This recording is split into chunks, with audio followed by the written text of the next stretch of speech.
Ganjing World. Welcome to NTD Newsroom. I'm Fiona G. Israel identifies 2 embassy staff members shot dead outside a D.C. museum. Police say the suspect, now in custody, yelled "Free Palestine" during his arrest. Hear the White House's response.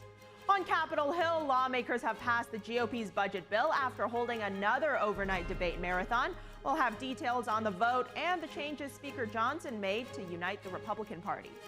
A split Supreme Court decision has effectively blocked a planned religious charter school from receiving taxpayer funding. We'll have those details.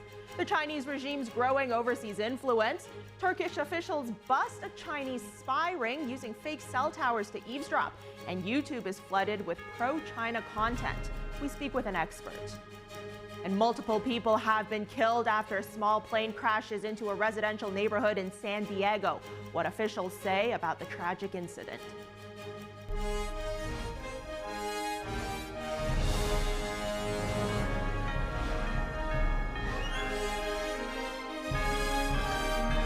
This is NTD Newsroom, live from our global headquarters in New York City.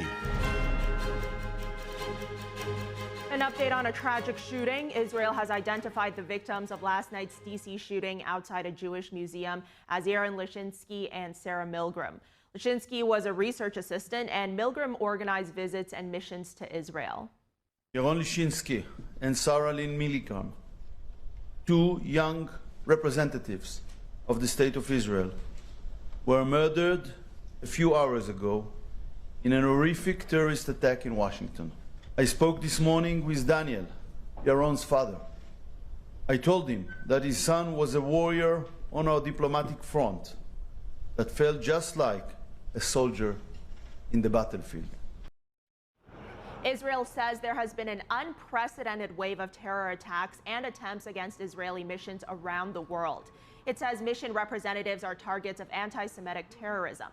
NBC News reported that Lishinsky held a German passport. His LinkedIn page says he moved from Nuremberg to Israel at 16 and later worked at the Israeli embassy in Washington. German Chancellor Friedrich Merz strongly condemned the 2 killings. NTD's Daniel Monahan has the details on the deadly attack and the investigation. Free Palestine! A man is in custody after allegedly killing 2 Israeli embassy staff members outside an event at the Capitol Jewish Museum in Washington, D.C. Wednesday night. We're going to stand together as a community in the coming days and weeks to send a clear message that we will not tolerate anti-Semitism. Police say 30-year-old Elias Rodriguez from Chicago opened fire on a group leaving the museum around 9 p.m., fatally shooting a man and a woman. Both were found unresponsive and later pronounced dead. Prior to the shooting, the suspect was observed pacing back and forth outside of the museum. He approached a group of 4 people, produced a handgun, and opened fire, striking both of our decedents. Police say the suspect then entered the museum and was detained by security personnel. The suspect chanted, "Free, free Palestine," while in custody. The victims were Israeli diplomats attending an event hosted by the American Jewish Committee. Israeli ambassador to the United Nations, Danny Danon, criticized what he called incitement on campuses and many other places in recent weeks. And unfortunately, today we faced a horrible terror attack against innocent people. An Israeli diplomat says the pair were dating and planned to get engaged, and that the man had just purchased a ring and intended to propose in Jerusalem next week. President Trump expressed his condolences for the families of the victims and said hatred and radicalism have no place in America. FBI Deputy Director Dan Bongino said early indicators point to an act of targeted violence. He confirmed that D.C. police and the FBI are jointly questioning the suspect. D.C. Field Office Assistant Director Steve Jensen reacted. Tonight, a heinous crime was committed, and the FBI stands with the Metropolitan Police Department to help not only investigate the homicide and provide support, but also to look into ties to potential terrorism. Secretary of State Marco Rubio condemned the attack as a brazen act of cowardly anti-Semitic violence, promising justice. Department of Homeland Security Secretary Kristi Noem called the killing senseless, vowing to, quote, bring this depraved perpetrator to justice. Attorney General Pam Bondi said she was at the crime scene with U.S. Attorney Jeanine Pirro, the top prosecutor in the district. Israeli Prime Minister Netanyahu said the world is witnessing the terrible price of anti-Semitism and what he called wild incitement against Israel. Daniel Monahan, NTD News. House Speaker Mike Johnson condemned the shooting, calling it a, quote, horrific attack, obviously an anti-Semitic attack. He also said, quote, our hearts and our prayers go out to those families that were affected. On X, Senate Minority Leader Chuck Schumer wrote he is praying for the victims and their families. He called the shooting, quote, another horrific instance of anti-Semitism, which, as we know, is all too rampant in our society. Vice President J.D. Vance said on X that his heart breaks for the 2 Jews who were murdered. He said, quote, anti-Semitic violence has no place in the United States. EPA Administrator Lee Zeldin posted a photo of himself and the female victim. He said he just met Sarah Milgram 2 weeks ago, adding, quote, she struck me as a young woman filled with life and positivity. Heartbroken to learn she was one of 2 tragically murdered last night. And Israelis in Jerusalem expressed their concern today after those 2 Israeli embassy staff members were shot dead. They say they're worried for their safety abroad. It's really sad. I think it proves that anti-Semitism and anti-Israeli, it's basically the same. They didn't choose the Israeli embassy. It's a Jewish museum, which means the hatred from Jews and the hatred from to Israel both aligned, and it's sad when we should fight it. So we woke up and saw this terrible news, and we understand that the Jews all over the world need to protect themselves, and now we understand that the war in Israel is important not only for us, as Hamas did in October 7, they tried to do it all over the world, and it's really terrible news, and we hope that Trump will continue to help us and to protect us all, especially in the States, and we want to be sure that we can go all over the world with confidence. So I just don't know what to think anymore. It just seems like nobody thinking normally, reasonably. I don't know. I have to admit that I'm an Israeli, and it makes me feel like I'm afraid. I'm afraid to go abroad. I'm afraid to, I don't know where it's going to come from. I have kids. It's just going to make me afraid. Israeli embassies around the world immediately stepped up security. Officers of the New York City Police Department's Counterterrorism Bureau guarded the Temple Emmanuel, the first Reform Judaism congregation in New York, and the Consulate General of Israel today. Attorney General Pam Bondi told reporters that authorities believe the suspect acted alone. The subject is in custody and was interviewed last night. FBI agents were seen at his apartment in Chicago today, where law enforcement blocked off the street. The FBI believes there is no ongoing threat to the public at this time. And on to the Middle East, where Israel says it likely killed one of the Hamas terror group's most elusive leaders. Here are those details.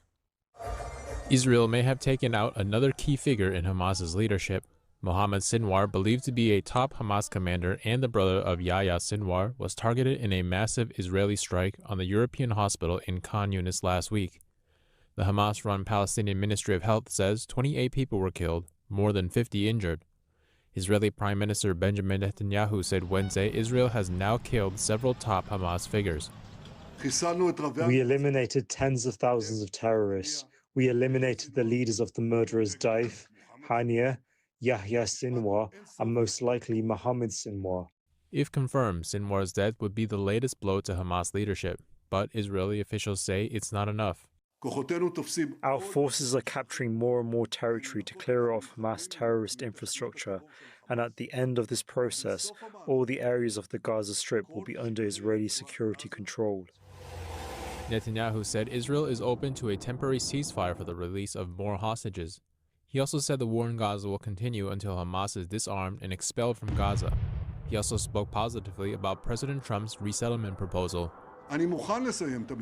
I am ready to end the war on clear terms that will ensure Israel's security. All the hostages return home. Hamas lays down its arms, steps down from power. Its leadership is expelled from the Strip, meaning whoever remains of it, Gaza is completely disarmed, and we implement the Trump plan. A plan that is so correct and so revolutionary. Israel says only 20 of the 58 hostages taken during the October 7th attack are known to still be alive. In Gaza, humanitarian aid is slowly making its way in, but the United Nations says it's not reaching the people who need it most. Israel said 100 trucks carrying flour, baby food, and medical supplies entered Gaza this week, but most of that aid hasn't left the border crossing. A UN spokesperson said the road the Israeli military had given aid trucks permission to use was too unsafe. Under pressure, Israel says it's about to launch a new aid system, creating what it calls a sterile zone in the south, free of Hamas and guarded by private contractors. But the UN and aid agencies warn it could become a tool of forced displacement. And while Gaza struggles, Israel is fending off threats from beyond. Early Thursday, sirens wailed as a missile from Yemen was intercepted mid-air. The Houthi terror group, which backs Palestinians in Gaza, has launched dozens of missiles since the war began. Most have missed their target or were shot down. And President Donald Trump expressed deep sorrow over the D.C. shooting to Israeli Prime Minister Benjamin Netanyahu this morning. The White House vowing to prosecute the suspected killer to the fullest extent of the law. Joining us now live is NTD's White House correspondent Iris Tao. Iris, great to see you. Tell us more about the White House, what the White House is saying about what happened last night.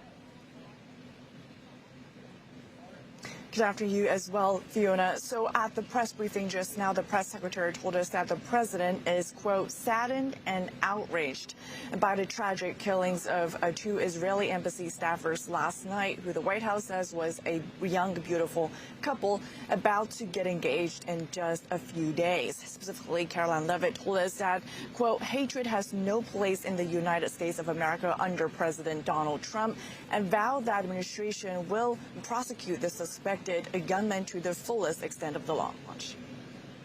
The embassy told us they were like a star couple at the embassy. I never expected something like this. He had his whole life before him. These words, especially every parent knows, are heart-wrenching. The evil of anti-Semitism must be eradicated from our society. I spoke to the Attorney General this morning.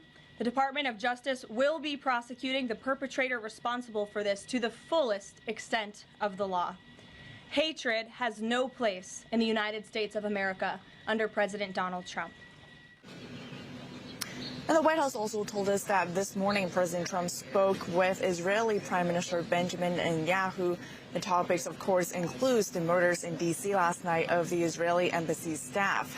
The Prime Minister's office, in a statement, says that Trump expressed, quote, deep sorrow over what happened last night. And then Netanyahu thanked President Trump for what he's been doing to making the efforts against manifestations of anti-Semitism in the United States. And meanwhile, the latest updates from the FBI says that the FBI is aware of, quote, certain writings allegedly authored by the suspect, and they hope to have updates as soon as possible to the authenticity very soon. Shortly after the killing happened last night here in D.C., an account linked with the name and photos of the suspect posted a lengthy letter calling for violent retaliation over the war in Gaza that also referenced, quote, armed action as a valid form of protest. FBI Deputy Director Dan Bongino said in a post that the suspect was interviewed at around 1 a.m. last night, and that the agency believes that there's no currently any ongoing threat facing the public. Of course, we know that the FBI is currently doing its investigation into the suspect, including by searching the suspected home of his in Chicago today. And then, of course, we can also expect that the suspect will be in court later in the proceeding. And meanwhile, also today, the Trump administration says that it is now eliminating the student visa program at Harvard University due to what they call, quote, pro-terror conduct at campus protests. We know that the Trump administration has taken numerous actions since it's taken office to eradicate what they call anti-Semitic as well as hate-oriented actions and biases, especially on U.S. college campuses. And today's action is a latest example of it, as is part of the consequence, as the administration says Harvard refused to comply with the administration's demand to turn over behavioral records of its own international students. Back to you. Iris, thank you. What happened last night was very, very sad, but I thank you for the update. When we come back, lawmakers have passed the GOP's budget bill after holding another overnight debate marathon. How could that affect border security? And a split Supreme Court decision has effectively blocked a planned religious charter school from receiving taxpayer funding. Stay tuned.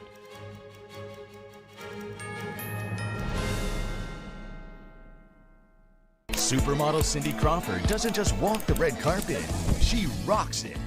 At 58, she steals the show and wows the press. Hollywood Life exclaims, Cindy Crawford has never lost her stunning glow. While Page 6 raves, she's still as gorgeous as ever. What is Cindy's secret? It's meaningful beauty. And now with new advanced formulas, it's better than ever. Watch as the appearance of lines and wrinkles are diminished in just weeks. It's no wonder everyone's talking about meaningful beauty. My makeup artist said, your skin has been looking great lately. What products are you using? And I said, I'm using Meaningful Beauty. And she said, really? I've tried Meaningful Beauty before. I love those products. And then the other lady down in the trailer said, I use Meaningful Beauty. I love it.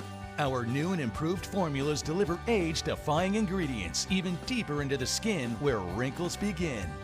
And this brand new offer is Cindy's most exciting ever. Because when you order, you'll get Cindy's exclusive Super Brightening Duo, a $120 value absolutely free. First, you'll get 60 of our Revive and Brighten eye masks, the celebrity secret that visibly smooths, awakens, and restores the area around your eyes. Next, discover the power of our Vitamin C Biphase Brightening Oil for an immediate boost of glamour and glow. I'm not ashamed to say I am 53 years old. Thank you, Cindy. The total effect of this free gift package? A red carpet ready complexion. Get all this, a $300 value for just $49.95. But you must act quickly. Results guaranteed or your money back. So make the call or go online now and put yourself on the path to the most beautiful skin of your life. Trust me, it's worth it. This special offer is not available anywhere else, so don't delay. Scan the code, go to meaningfulbeauty.com, or call the number on your screen now.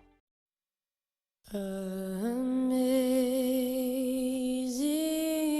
grace, how sweet the sound that saved a wretch like me.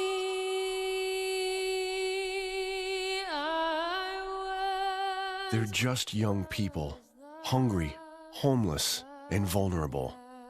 Covenant House is helping young adults facing homelessness. We're providing safe shelter to thousands, but the need is overwhelming. Please call or go online now. With your gift of $19 a month, we'll send you this blanket as a reminder of the comfort your gift provides a young person tonight. You'll provide safe shelter, hot meals, and medical care. Call the number on your screen or go online to safeplacetosleep.org.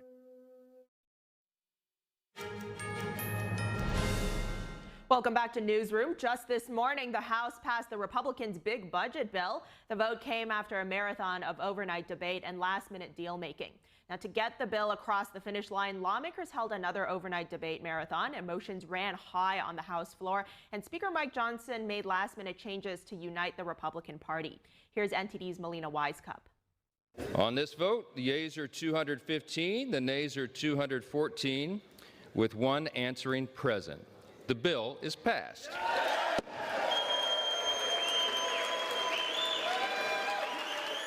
The vote came after a marathon of overnight debate and last-minute deal-making.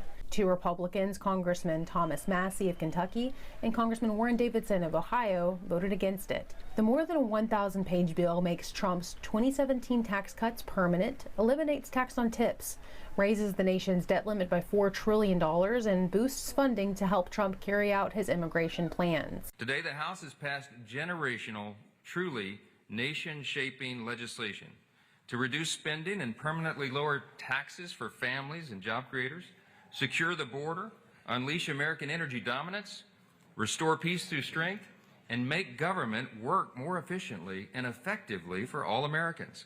President Trump echoed Johnson's sentiments on Truth Social, writing, "This is arguably the most significant piece of legislation that will ever be signed in the history of our country." After 20 hours of a marathon debate in the Rules Committee, several hours of debate unfolded on the House floor overnight. Republicans pointing out what they see as strengths of their budget bill, Democrats expressing strong opposition. In this bill, SNAP, the Supplemental Nutritional Assistance Program, will experience more than $300 billion in cuts, the largest cut to nutritional assistance in American history. When is somebody going to finally do something about the fraud so that I feel comfortable that if I'm funding my government, it's going to go to help the people who deserve it, and not some 35-year-old kid who's fully able-bodied who's sitting in his mom's basement playing video games, getting over $40,000 in taxpayer-funded benefits while you're working 2 jobs. House Speaker Mike Johnson made last-minute changes to secure his party support. State and local tax deductions are increased for those living in high-tax states, and Medicaid work requirements will take effect next year instead of in 2029. Medicaid would no longer cover gender transition treatments for children or adults, and it rolls back tax credits for renewable energy sources. Some Republican senators have signaled their opposition to some parts of the House's bill, like the Medicaid portion. Senate Leader John Thune wants to make changes to the tax portion, and some senators have said they want to break apart the House's bill and pass the pieces separately. Reporting from Washington, D.C., Melina Weiskup, NTD News. Let's go back to that tragic shooting and killing of 2 Israeli embassy workers in D.C. last night. The victims and suspect have all been identified, and the shooting has now reignited the already heavily discussed topic of growing rates of anti-Semitism. We're now bringing on Zvika Klein, editor-in-chief of the Jerusalem Post. Zvika, it's great having you on. Let's talk about these 2 young victims here. Yaron Lashinsky, 30 years old, Sarah Milgram, just 26. Walk us through what was going your mind, yesterday as you first heard about what happened, and then today as more information came out. I mean, this was a young couple that was just about to get engaged. Right, exactly. So first of all, thank you for having me. So here in Israel, it's actually the same day. We really woke up in the morning today, Thursday, and heard the reports, which were very tragic. These are 2 young staffers, as you mentioned, in the embassy. We're about to get engaged. The Israeli ambassador, Yechiel Leiter, just, spoke a few hours ago about the fact that Yaron actually bought an engagement ring for Sarah, and they were planning on getting married. So it's a very tragic situation. And also, I think one of the important things is they weren't leaving the embassy. They were leaving an event at the Jewish Museum. And I think the attacker, the 30-something-year-old attacker from Chicago, was not necessarily looking for an Israeli, though he did, that was, according to reports, his motive, but he was actually looking for Jews at a Jewish event. Now it so happens that they're not necessarily both Jewish. One of them is an evangelical Christian supporting Israel. But I think that was kind of what this attacker was looking for people who were Jewish, because he assumed that they supported Israel, which is true in this sense. Right, and when you look at that photo of the 2 of them smiling there, it's a very beautiful, young, bright couple. And we've heard from people who knew them, who are acquaintances or friends, and they said, people at the embassy, they all knew about them. They were almost like a star couple at the embassy. Sarah Milgram, she was supposed to visit Israel later this week. That's where her boyfriend was going to propose to her. Now, her father said in an interview with the New York Times after the shooting that he found it ironic that he was worrying for his daughter's safety in Jerusalem when she was ultimately killed right here in America. Yeah, I agree with that irony. I think, unfortunately, we're in an era where Jews all around the world are considered targets, whether it because of their faith, whether it because of their support, or even not support of Israel, right? Because someone could have went out of that event, which was, a mainstream Jewish event, but may have not necessarily been super pro-Israel, and also, God forbid, be attacked. So I think Jews all over the world feel this sense of fear and sense of survival that we've actually, as a nation, also been experiencing for so long. In the world stage, Israel is always perceived to be, the Goliath, and the Palestinians as the David. But actually, I think in many senses, Israelis see themselves as the David and as the one that's being, chased around the world and with one homeland to live in, but even there, not totally in safety. Right, and we've seen administration officials, lawmakers all offering their condolences. We've got EPA Administrator Lee Zeldin saying he just met Sarah a few weeks ago, and now she's gone. We got Secretary Rubio, President Trump as well. They all expressed their condolences and called for an end to anti-Semitism here in America. How do you think the administration is doing so far when it comes to combating this rise in anti-Semitism? Is there more, or what more can be done? So first of all, we forget this administration is really so fresh because they're just, getting a lot done or speaking about a lot of things. I think one thing they definitely kind of, put their tasks to is to combat anti-Semitism. I can't say, other administrations also spoke about it and tried to combat. But I think what we're seeing on university campuses now, and Ivy League universities, for the first time, universities like Columbia or Harvard are actually addressing anti-Semitism in a serious way because, their federal funding was at risk, et cetera. So suddenly we do have a situation where many institutions are starting to move and starting to take steps in combating anti-Semitism, as well as as threatening to have people who are not necessarily citizens who go to these universities, who hold anti-Semitic beliefs, or who have active in an illegal way, to have them leave the United States and not ever come back. And on the point of law enforcement, we're hearing Attorney General Pam Bondi. She's saying that if this suspect is ultimately charged, he's going to be prosecuted to the fullest extent of the law. What more in terms of law enforcement do you think needs to happen to prevent this type of violence and not just react to it? I mean, do you think there needs to be more of a security presence at similar future events? So that's the thing. There are security measures taken at every single Jewish event. I even know of synagogues that built cement walls in order to kind of keep their safety. So I don't even know how much more can be done. I mean, yes, you could send more patrol police officers, but at the end of the day, you can't have every single Jewish institution be secure 100%. So I think, as you were saying, law enforcement really has to also charge at the most extreme way and make sure that the media also kind of covers it, and that people understand that this is not only a crime, it's a hate crime, and hate crimes, should be taken in a more serious way. Right, and law enforcement, it's really, as I mentioned, reactive, right? It's usually there to try to prevent something, but ultimately it can only react when something's already happened. But from a cultural perspective, is there anything that you think could be done to address this issue of hatred at its root to prevent this type of incident from ever occurring in the first place? Well, yeah, I mean, I think as the days go on, we'll learn more and more about the ideology that invoke this type of violence and murder.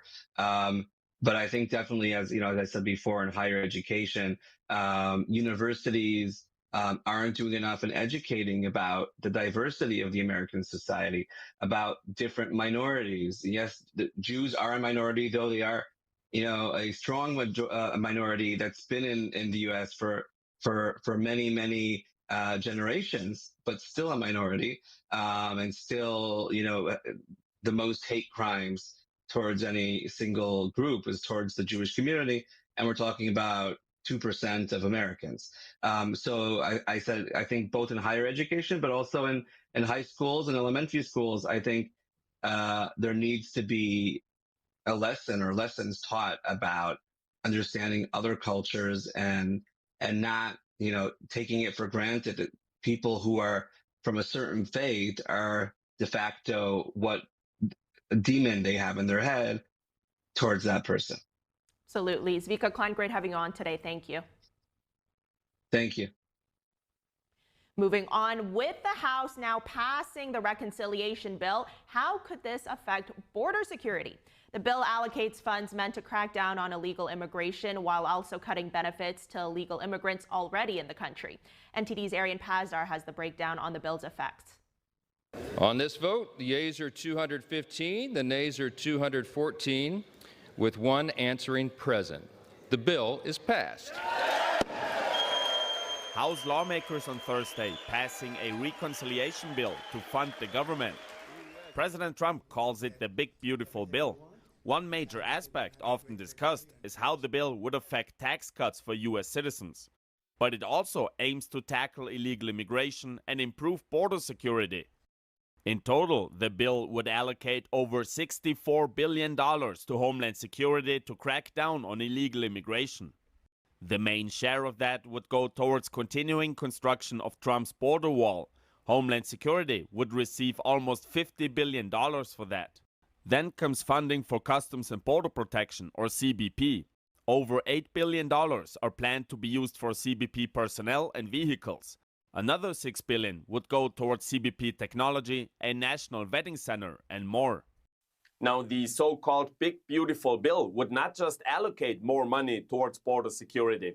It would also end taxpayer-funded benefits for illegal immigrants already in the U.S. But in terms of new allocations, Border Czar Tom Homan on Wednesday praised those ideas. He says that the additional funding is needed. It's going to fund more ICE agents, of course, to go out and look for the bad guy, right? It's going to fund more beds, which we sorely need.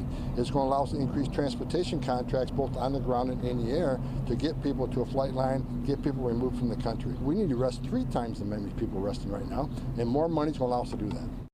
The bill is now heading to the Senate. Senators are following a self-imposed July 4th deadline to pass a budget. Arian Pazdar, NTD News. A split Supreme Court ruling today keeps a lower court's decision in place. Oklahoma's highest court would not allow the establishment of a taxpayer-funded religious charter school, which would have been the nation's first. NTD's Arlene Richards explains. Last month, Oklahoma's Attorney General Gentner Drummond had a hunch about how the Supreme Court might decide on what would have been the first religious charter school in the nation. Based on the questions, I think the court is split. How it breaks down, is it a 4-4, 5-3? I can't tell you that, but clearly there are identified different factions on the court. On Thursday, by a 4-4 split decision, the Supreme Court kept in place the state court's decision to not allow a planned religious charter school to use taxpayer funding. Oklahoma's highest court had blocked the establishment of St. Isidore of Seville Catholic Virtual School. Organizers estimated in 2023 that St. Isidore would cost Oklahoma taxpayers up to $25.7 million over its first 5 years in operation. The Oklahoma Charter School Board in June 2023 approved the plan to create St. Isidore. But newly installed Attorney General Drummond rejected their approval, saying it violated Oklahoma law. He said in a statement, "This case is ultimately about safeguarding religious liberty. Religious liberty means every citizen is free to worship as he or she sees fit. It does not mean the government should back religious indoctrination." Advocacy group Alliance Defending Freedom sued the state on behalf of the board. It claimed the state's decision violated the First Amendment. Attorney Jim Campbell explained why last month. In this case today, the court was asked to decide a very simple question. The question is whether the state can create a program, invite private groups to participate, and tell religious groups and religious groups alone that they can't be a part of the program. The simple answer to that question is they can't do that because the First Amendment, specifically the Free Exercise Clause, protects the right of religious organizations to be treated equally with others. Charter schools historically receive government funding, but they operate independently of the established state school system. The school planned to integrate religion into its curriculum, which would have made it the first charter school to do so. Justice Amy Coney Barrett recused herself from the case, leaving 8 justices to decide the outcome. When there is an even ruling, the lower court decision stands. Arlene Richards, NTD News. A plane crash in a military housing neighborhood in San Diego early this morning has left at least 2 people dead. Video captured by a local resident showed a fiery scene after jet fuel ignited several nearby vehicles and homes. Local officials provided an update on the incident. So crews arrived on scene. The initial crews have found multiple houses and cars on fire. We had reports of a plane that had crashed in the neighborhood. It was unknown whether it was a military or a private plane. When they got on scene, they initiated quick attack of the fire and upgraded this to what we call an Alert 5, which is a plane off the field, followed by a second alarm, so we had enough units on scene. We were able to work with San Diego PD, evacuate homes across the region as we came through here and evacuate everything to the south of us. We were able to knock down those fires. At this time right now, we were able to say that no one was transported from the scene. So we don't have anybody that was transported off the scene, which is great news for us on this one. Fire was knocked down. We do have one stubborn car fire that will not go out to the south of us. So if you do see little wisps of smoke behind there, that's what that's from. At this time, we're continuing to fight the fire on that car fire. Everything else is out from the homes down the way. Flames could be seen engulfing multiple vehicles as their alarms rang out into the early morning. Authorities said 5 people from a single family were hospitalized for smoke inhalation. Another person was treated at a hospital for injuries sustained while fleeing out of a window. 2 others were treated for minor injuries at the scene. The aircraft was reportedly a Cessna. The private jet is commonly used for business travel and can carry 8 to 10 passengers. The commanding officer of the San Diego Naval Base, Captain Bob Healy, had this to say. This is one of the largest military household units in the world. Certainly we have a lot of military families that are impacted. Again, want to send our condolences and thoughts and prayers to all of those impacted by this. Our foremost concern right now is to make sure that we have the safety of our families who reside in the neighborhood behind us. We are doing that down the street at Miller Elementary. We really appreciate the local cooperative efforts to make sure that our military families are taken care of. So that'll be primary going forward. And again, our thoughts and prayers going forward. So thank you very much. Coming up, a closer look at the Chinese regime's growing overseas influence. Turkish officials bust a Chinese spy ring using fake cell towers to eavesdrop, and YouTube is flooded with pro-China content. We'll be right back.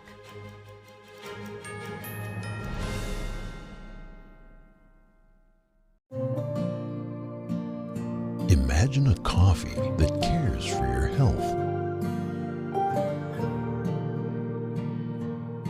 Expertly fermented with a 50 enzyme complex to enhance flavor and remove bitterness. Small batch roasted to a decadent medium dark, resulting in a brew that is gentle on digestion, low acid, and up to 90% less caffeine than regular coffee.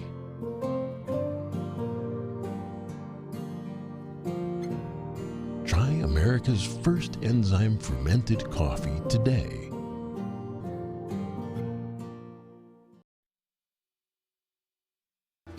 Kids love it. Parents trust it. Obviously. Explore GJW Plus Kids Series and Ganjiong Campus courses led by expert educators. This is spectacular. Children will learn values like respect, responsibility, and knowledge in language, science, and more. Wow. All while having fun. Perfect. Subscribe today at GJW Plus Kids, where learning meets fun.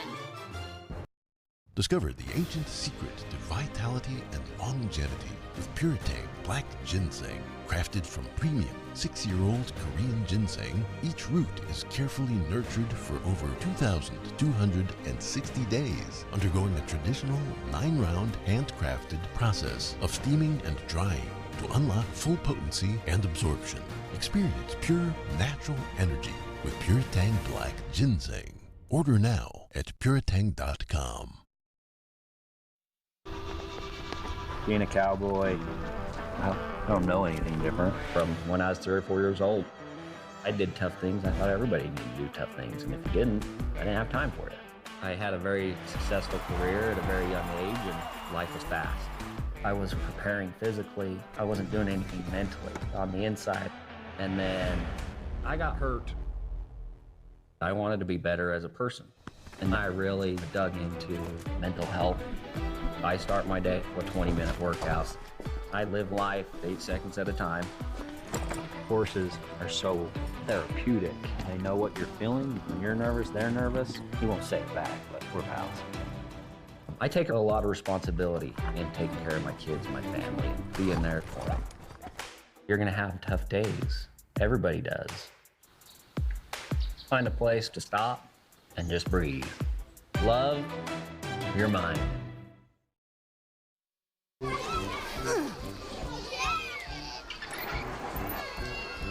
If you love them enough to crawl into a play place to get them to come down, then surely you'll check nhtsa.gov/the right seat to make sure they're in the right car seat.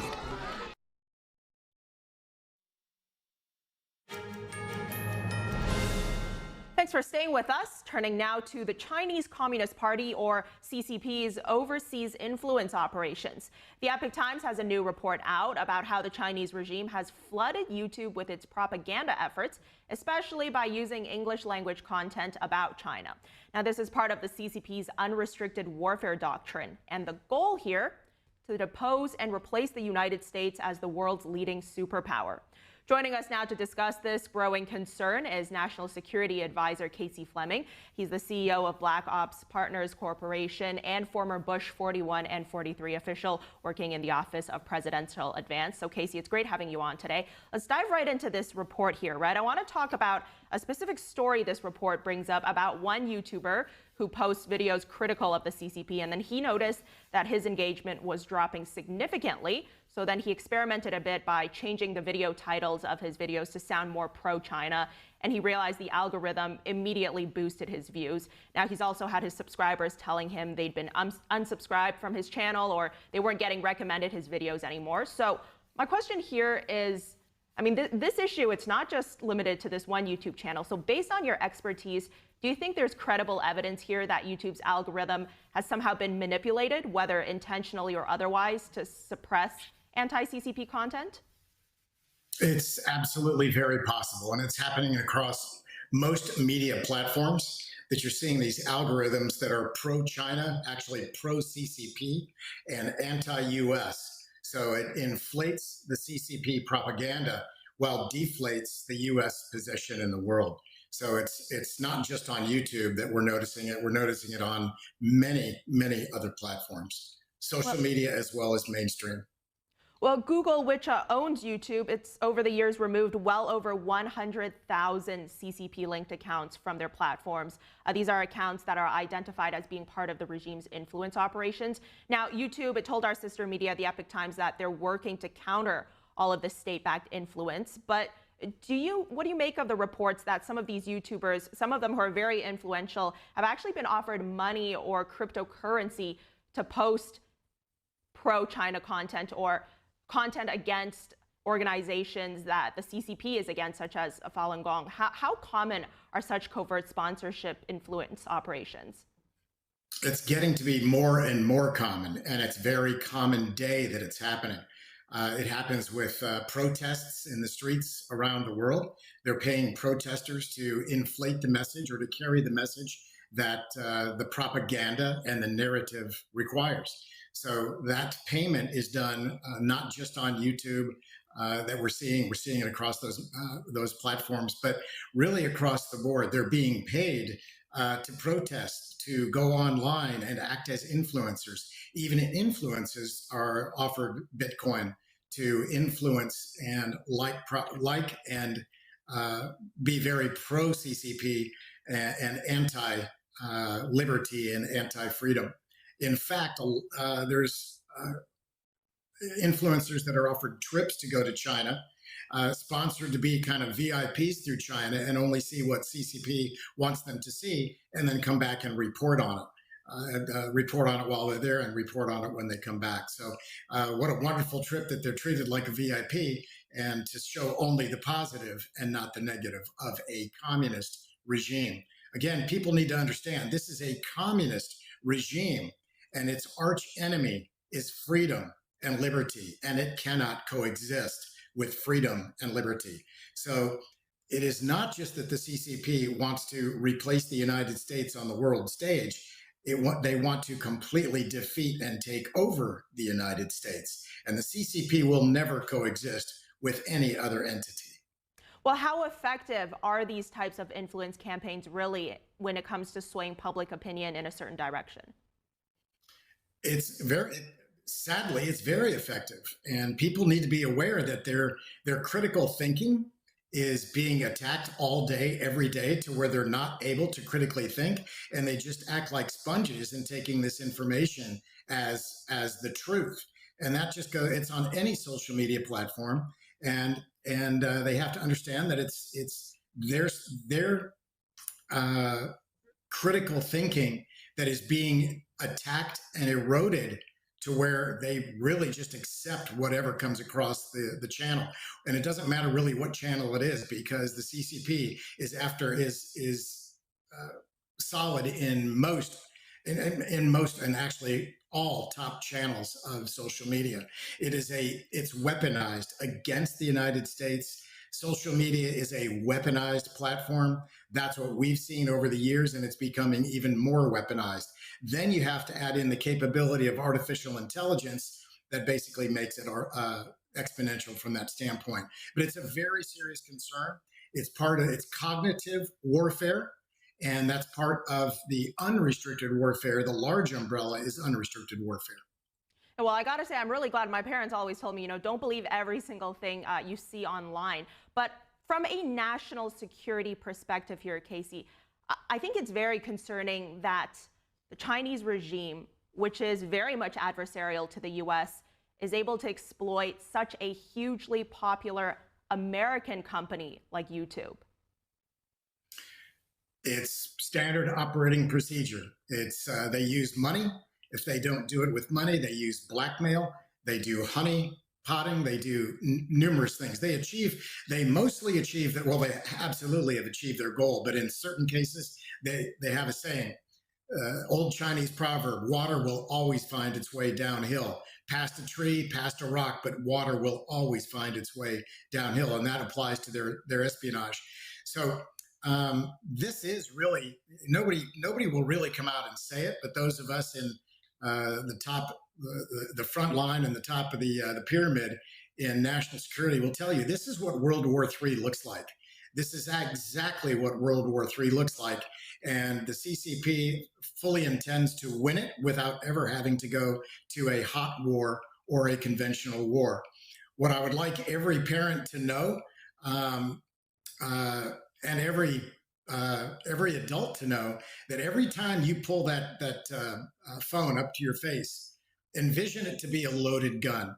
We are actually at that point in our society with the effect of technology, the addiction of social media and technology.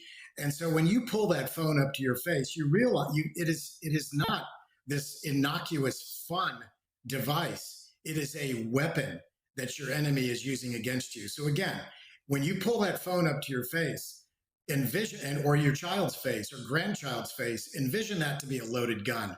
That's really what we want you to know from a national security standpoint.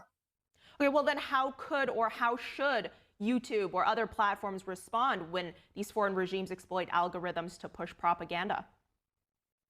Well, YouTube, which is Google, in my opinion, is a US-based company. Therefore, it is obligated to defend the Constitution on the right of free speech, but at the same time, not false free speech and communist regime using our open systems and our open society against us. And so we have to protect ourselves from that. And the problem is the government is way behind the curve. Our Bill of Rights came out 230 plus years ago. It doesn't cover the electronic piece of it. So there needs to be an electronic Bill of Rights. So it stands up for the Constitution and the Bill of Rights with person's individual data and their right to privacy, and also in a defense mechanism. because it's being used as a weapon of war. And as every day goes on, and with artificial intelligence and algorithms and big data and so on, it's even becoming more and more of an effective weapon. And let me also say, to our young children's minds, the human brain does not finish developing until age 25. So the prefrontal cortex is still developing until that age. So parents must protect that brain up until 25, and then the brain can start to protect the person or the child at that point. You can reference Dr. Daniel Amen, who has scanned nearly 300,000 brains, and he's the leading authority on brain development and so on. And that, again, is Dr. Daniel Amen, A-M-E-N. So all these things are combined, and you're seeing that people need to understand that they are in a war, and this is what World War III looks like. Yeah, and some of those reports you're talking about, those scientific reports, it's scary what's coming out of those things about what smartphones can do to the brain. But Casey, let's talk about another Chinese infiltration operation. We just heard Turkish intelligence announcing that it caught another Chinese spy ring that was setting up fake cell towers to eavesdrop on Uyghurs and Turkish officials in the country. I think I might know your answer to this, but are you surprised by that? Zero surprised. It's also happening in the United States and in Canada and the UK and around the world. The Chinese Communist Party is at war with the West and with the United States as their mortal enemy.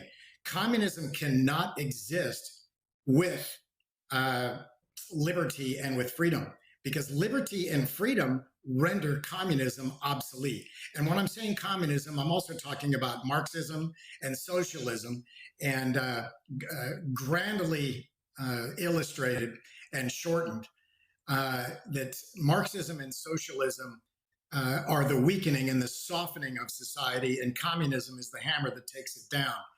The CCP is the grand puppet master of this movement, of this world war, and underneath it is Russia, Iran, Pakistan, North Korea, several others, and underneath Iran are the terrorist organizations. So this is what World War III looks like. This has been building for many, many years, and in fact, Wall Street has been helping fund it. We help fund it as individuals by voting every day with our wallet. Every dollar spent in China or companies invested in China is investing in the demise of democracy and freedom, and the demise of our children having to go to war. So, and that are fighting against this piece of, and will continue to have to fight against it. So it's a complex situation. The American people need to really wake up and understand what's going on. But that is not a surprise. Espionage is happening all day, every day, in not just every Western country, but even those countries, even inside China, because that's a way to monitor and control their population to keep them in line under full-blown communism. Well, Casey, to me, the brazenness of it all is really quite unbelievable. They're spying on officials in their own country. They're smuggling all this equipment into the country. They're draining hacked bank accounts to fund this entire operation. And as you mentioned there, this type of operation is definitely not limited to just Turkey. But my question here is this type of action and brazenness a result of the CCP having full confidence in itself and its abilities? Or is this more of a case of like a wild animal backed into a corner with nothing left to lose? It's actually both of those, okay? So the communism is a paranoid religion. It's a religion. It has to replace God, and it replaces it with the chairman of communism. So to keep that religion going and keep it working, they've got to eliminate all threats to that religion and to that leadership, that communist regime. So that's really what's going on behind the scenes. So if you've got any dissenting voices, they are attacked full frontal, stealth-wise, as we mentioned before. It's done through unrestricted warfare, just below the surface where it's not really noticeable. But the brazenness shows the maturity of the Chinese Communist Party after decades of building unrestricted warfare for eventual takeover of the Western world. and eliminating freedom. And that's what that means. That means eliminating freedom. So what does that mean? I get that question a lot. What does that mean to me, Casey?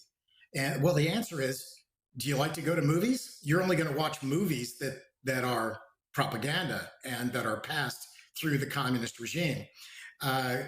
Anything on your cell phone, your smartphone, information, education taught to your children, all that is now part of a communist regime. You don't have freedom anymore. And incidentally, the Americans will be reduced down to basically slave labor. I hate to say it, it sounds very, end of the world type of stuff, but that's exactly where we are today. And the more that the CCP comes out on their successes and their brazenness and their advancement and maturity into their strategy of unrestricted warfare, the more we are coming out and telling everybody and telling everyone what the truth really is.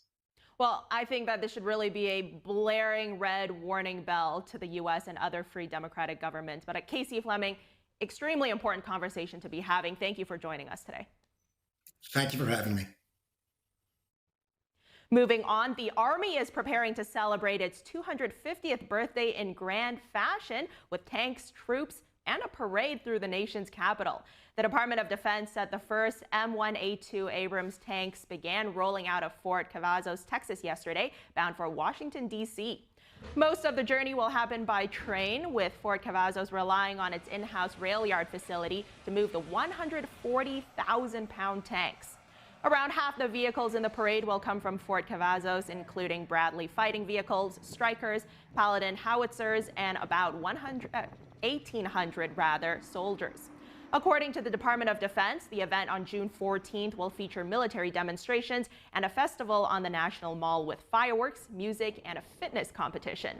The Army expects as many as 200,000 people at the celebration, which is now projected to cost between $25 and $45 million. The parade was added late in the planning process and echoes a similar event President Trump proposed during his first term. When we come back, the Trump administration has revoked Harvard University's ability to enroll international students. We'll have that and more when we come back. Stay with us.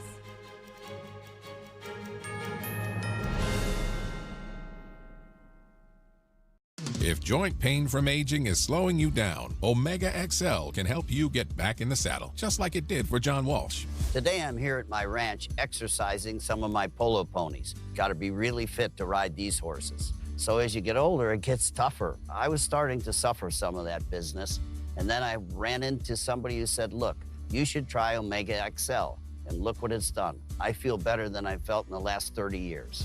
I'm Reve Walsh. I'm John Walsh's wife. I ride fox hunters, and sometimes I'm in the saddle for 3-5 hours at a time. A lot of work out here. I wouldn't have been able to do this. Muck a stall, throw hay, do all the things that needs to be done on a ranch a couple years ago. But Omega XL gave me the ability to get back in the saddle. It works great. Once you try it, you don't want to be without it. Makes a huge difference. It does. Take it every single day, and you know, there's a benefit. It's made you a lot nicer to me.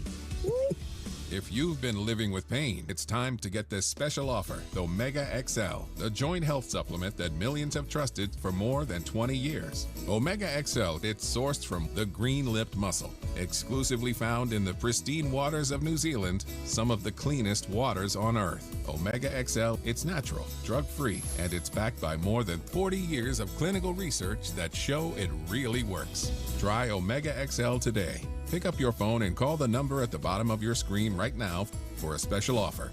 Buy one, get two free. 2 bottles of Omega XL plus Vitamin XL D3, a value of more than $100. But call today and you pay only $39.95. That's a savings of more than 60%. Plus, it's backed by our 60-day money-back guarantee. Try it. You got nothing to lose.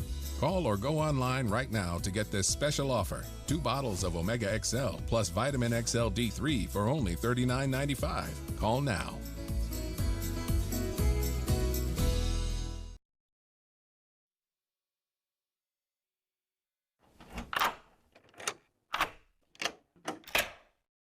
I'm Jonathan Lawson. If you're 50 to 85, please listen closely. The lock I want to talk to you about isn't the one on your door. It's a rate lock for your life insurance that guarantees that once you're insured, Your rate can never go up at any time for any reason. Many policies you see don't have one, but you can get a lifetime rate lock from Colonial Penn. This plan was designed for people on a fixed income with coverage options that start at $9.95 a month. That's less than 35 cents a day. Your rate is locked in for life. Coverage can never be canceled, and your acceptance is guaranteed. You cannot be turned down because of your health. See for yourself. Call for an information kit and gift. Both are free with no obligation. Call 1-800-624-6556 for your free information and your free gift. That's 1-800-624-6556. 1-800-624